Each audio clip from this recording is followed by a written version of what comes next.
Be me, 47-year-old enlightened feminist who has spent decades fighting the patriarchy. Divorced my ex-husband Derek 5 years ago because he was just another typical man who didn't understand my needs, didn't appreciate how much emotional labor I was doing, didn't validate my feelings enough, spent too much time at his job instead of supporting my personal growth journey. Honestly, the divorce was the best thing I ever did for myself. It took me years of therapy to realize I deserved better. My therapist Sandra says I'm a survivor, and that leaving Derek was an act of radical self-love. Filed for divorce when our son Jake was 12. Knew it would be hard on him, but children are resilient, and he needed to see his mother modeling healthy boundaries. The divorce settlement was fair, even though Derek tried to claim it wasn't. Got the house obviously because I needed stability. Got primary custody of Jake because mothers are naturally better caregivers, and that's just biology. Derek got him every other weekend, which was generous considering how emotionally unavailable he always was. Got spousal support because I had sacrificed my career to raise Jake. Okay, I worked part-time at a non-profit, but that's not the point. The point is, I gave up opportunities to be a mother. Derek never appreciated that sacrifice. Never understood that my work at the Feminist Collective was just as important as his engineering job. Actually more important because I was changing the world while he was just making money. Anyway, fast forward to now.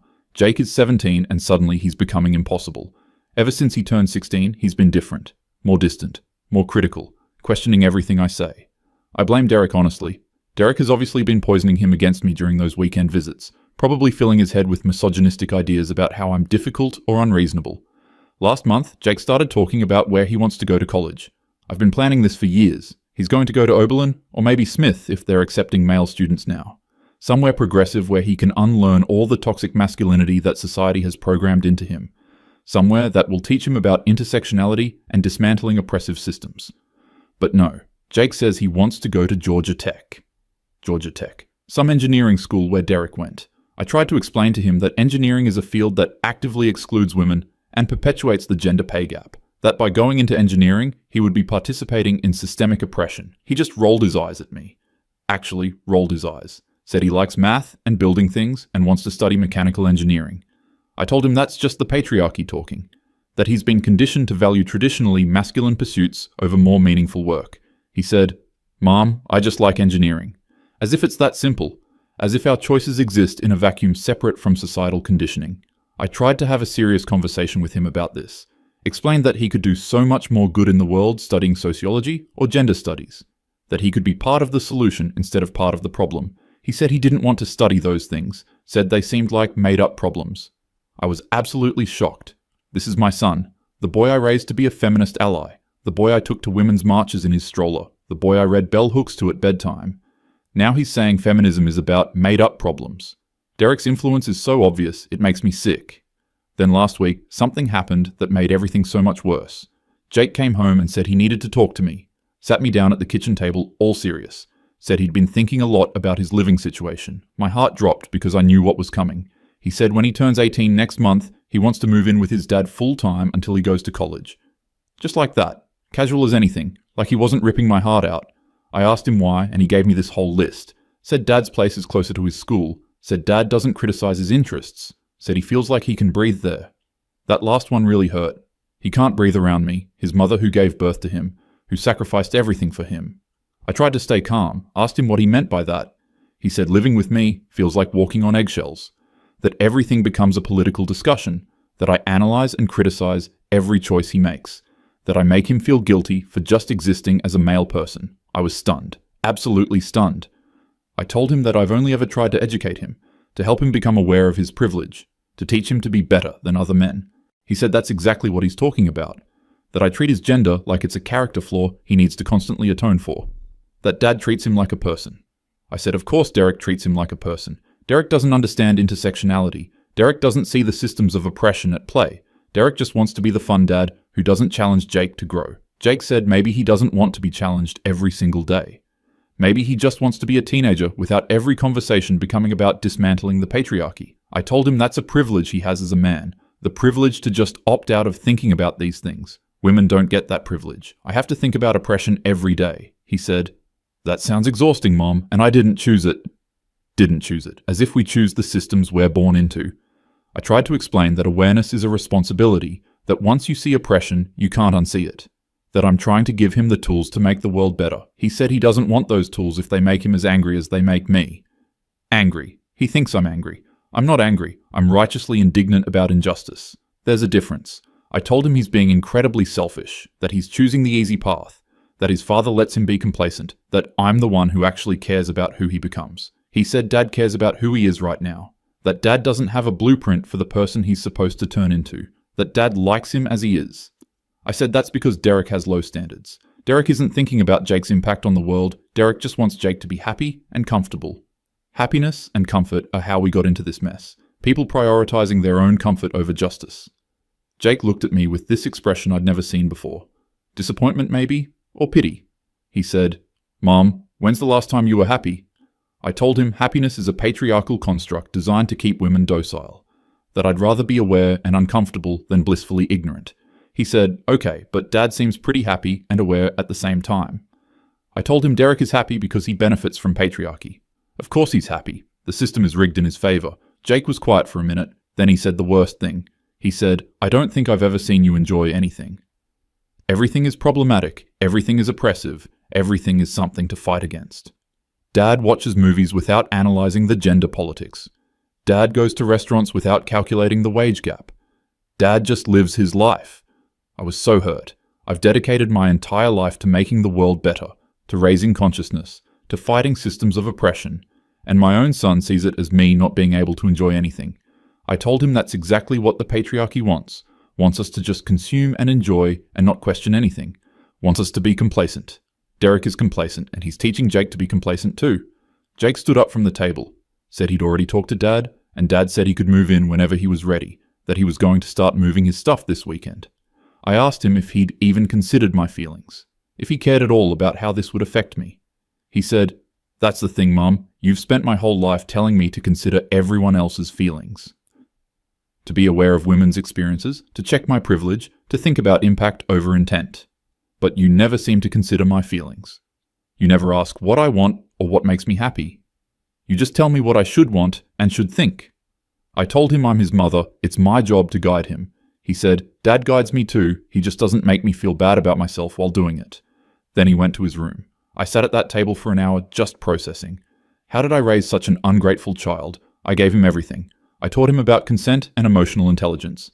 I made sure he understood toxic masculinity and how to be different. I never let him play with toy guns or violent video games. I encouraged him to cry and express his emotions. I did everything right. And he's choosing Derek. Derek who didn't do any of the emotional labor. Derek who just showed up every other weekend and got to be the fun parent. Derek who never had to have the hard conversations. The next few days were awful. Jake barely spoke to me. When he did, it was just logistics about moving his stuff. I tried one more time to talk to him, told him I felt like he was choosing his father's comfort over my truth, that I'd always been honest with him, even when it was hard, that Derek just tells him what he wants to hear. Jake said Derek tells him he's proud of him, that Derek supports his choices even when they're different from what Derek would choose, that Derek trusts him to figure things out. I said I trust him too, I just want to make sure he figures things out correctly. Jake actually laughed, said, "That's not trust, Mom, that's control." Control. I'm not controlling, I'm guiding. There's a difference. I'm trying to prevent him from making mistakes, trying to keep him from becoming another problematic man. But apparently that makes me controlling. I asked him if his father had told him that. He said no. He came to that conclusion himself. Said therapy had helped him see it. Therapy. I didn't even know he was in therapy. Turns out Derek had been taking him to a therapist for the past 6 months, without even telling me. I was livid. I have primary custody. I should have been informed. Should have been able to vet the therapist. Make sure they weren't some Jordan Peterson follower filling Jake's head with men's rights nonsense. Jake said Dad asked if he wanted to tell me, and he said no. Said he needed a space where I couldn't analyze and interpret everything. I told him therapy is supposed to be about healing and growth. He said, "Exactly, and I'm growing into someone who sets boundaries." Boundaries. My son is setting boundaries with me, like I'm some kind of toxic person he needs to protect himself from. I asked him what his therapist says about this decision to move. He said his therapist thinks it's healthy for him to make choices about his own living situation, that it's age appropriate for him to have more autonomy. Of course the therapist would say that. Probably some centrist who thinks both parents are equal, doesn't understand the emotional labor mothers do. I tried to explain to Jake that his father and I are not equivalent parents, that I've done the hard work of actually raising him, that Derek just coasts on the infrastructure I built. Jake said he remembers me saying Derek was a good father back when we were married. I said I was wrong. I was still unpacking my internalized misogyny back then. Didn't understand yet how Derek's passive presence was actually a form of absence. Jake asked if I ever take responsibility for anything, if everything is always someone else's fault. Derek's fault, the patriarchy's fault, society's fault. I told him that's not fair. I take responsibility for my choices.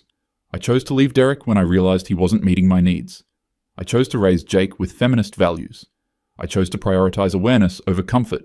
He said, "You chose a lot of things for both of us without asking what I wanted. And now, I'm choosing something for myself." I started crying, told him he was being cruel, that he knows how much the divorce hurt me, that Derek got to just move on while I had to rebuild my entire life. Jake said Dad was sad too. That Dad still seems sad sometimes. That Dad didn't want the divorce. I said of course he didn't. He was benefiting from our dynamic. He had a wife doing all the emotional labor while he focused on his career. Jake said Dad still asks about me, still speaks respectfully about me, even though I apparently don't do the same. I said I'm just being honest about our dynamic. Honesty isn't disrespect. Jake said, "You've told me Dad is emotionally unavailable, intellectually lazy, and complicit in patriarchy. You've said he's part of the problem. You've said he lacks consciousness. If that's not disrespect, I don't know what is." I told him, "Those are observations based on Derek's behavior. They're not insults, they're facts." Jake shook his head. Said Dad never says anything bad about you. Even when I complain about you to him, he always says you're a good mom who loves me. He says you're intelligent and passionate. He says your heart is in the right place even when your approach is intense. I felt something twist in my chest. Derek defends me.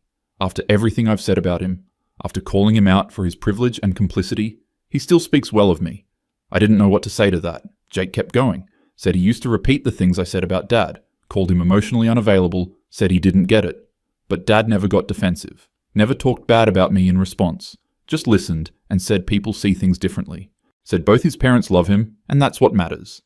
Jake said that made him start to question my narrative. Made him wonder if maybe I wasn't being entirely fair. I told him Derek's playing the long game, being the good guy, so Jake would eventually choose him. Jake said, or maybe Dad is just actually a good guy.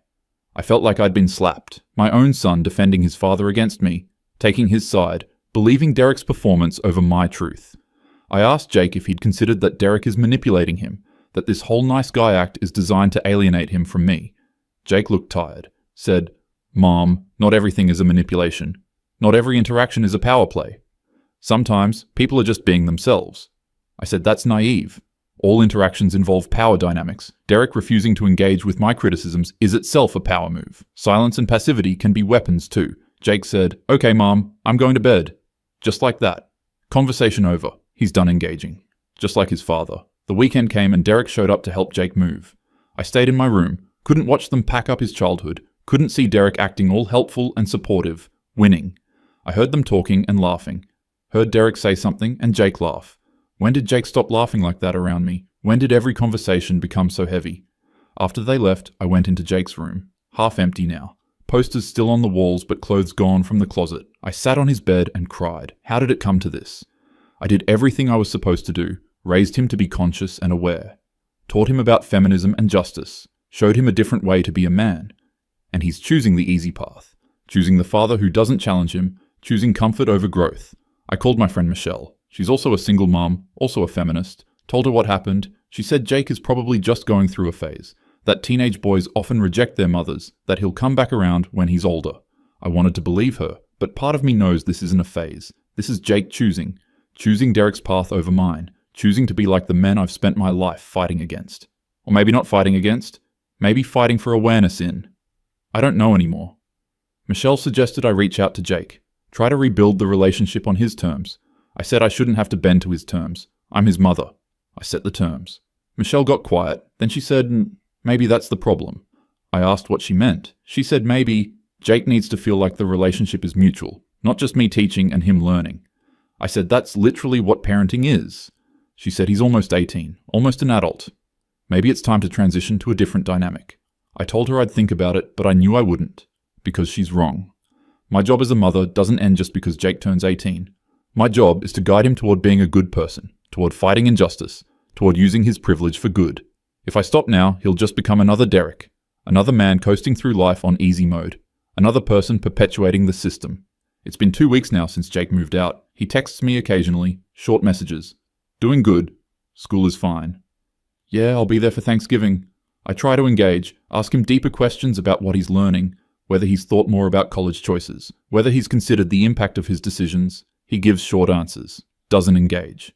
I know Derek isn't forcing him to be distant. This is Jake's choice. He's choosing minimal contact with me, while he's probably having long conversations with Derek about engineering and whatever else they bond over.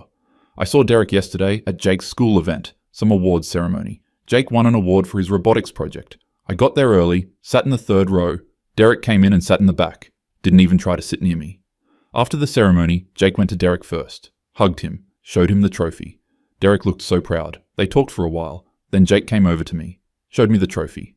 I congratulated him, told him I hoped he understood that while individual achievement is nice, we also need to think about collective liberation. That trophies and awards are very much part of capitalist patriarchal systems that value competition over collaboration. Jake's face fell. He said, "Thanks, Mom," in this flat voice, then went back to Derek. I wanted to scream. Can't I just be proud of him? Yes, but also he needs to understand the systems at play. That's what Derek doesn't do. Doesn't challenge Jake to think deeper. Just lets him enjoy things, uncritically.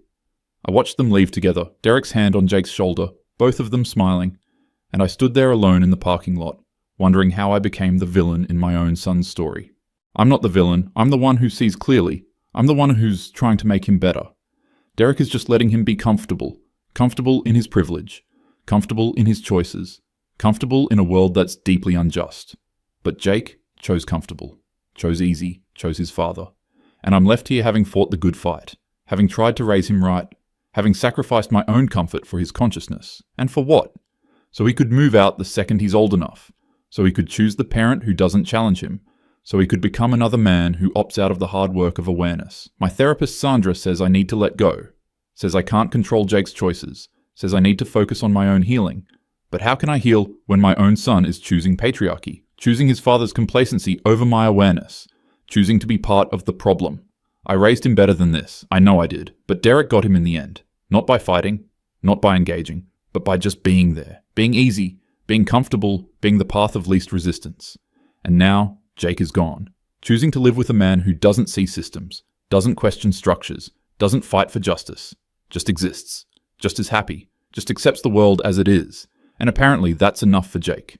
More than enough. Better than everything I offered. I'm sitting here in this house I fought for in the divorce. In this space I created for consciousness and growth. And it's empty. Jake's room is empty. His laughter is gone. His presence is gone. He chose his father. Chose the man who let me do all the work and then got the reward. Derek wins. Not by being better, but by being easier. And I'm left here. Aware, conscious, fighting, and completely alone.